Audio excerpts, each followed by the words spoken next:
Here's a technique I like to use using the Radial Gradient Tool on Snapshots.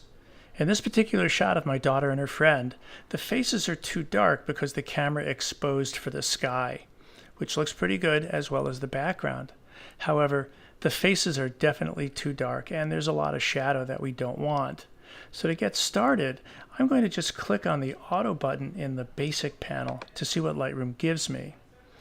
And although the shot's pretty nice, I really think the faces are too bright and the background got way too bright. So I'm going to take a note of my exposure at 1.15 and double click the word exposure to zero that out. So I've zeroed out the exposure, but I've kept all the other settings that Lightroom gave me.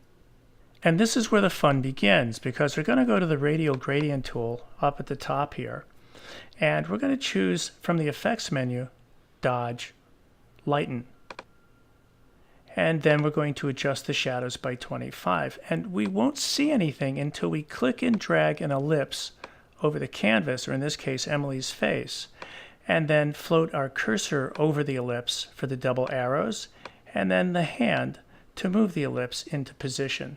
Notice my feathers at 50%. Now I'm going to hold down the Option key or the Alt key if you're on a PC to adjust just one of the anchor points to make the ellipse fit over Emily's face. And now I'm going to just make these shadows a little brighter and the exposure a little brighter. Something like that, so that I have a nice balance on the features of her face and the shadow details have been opened up. And instead of having to do this over again, I'm simply going to right click for the contextual menu and choose duplicate.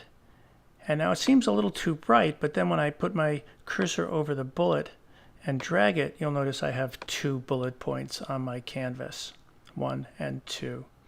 And I'm going to just grab the anchor point at the bottom here without touching any of the modifier keys and just fit that over Gina's face. And I've got a little bit more brightness that I need here because her face was a little more shadow. So I'm opening up my shadows and I am opening up my exposure just a touch. And this looks pretty good. I'm happy with the balance between the foreground and the background. I'm going to click Done. And the faces are nice and open. The shadow details now are not so dark and the background's not blown out as it was in the beginning. So this is before and this is after. And that looks pretty good to me, and I'm sure my daughter's going to be pretty happy with that. And as a reminder, if you forgot to check the invert mask checkbox, please do, because then the effect will be inside the ellipse you draw.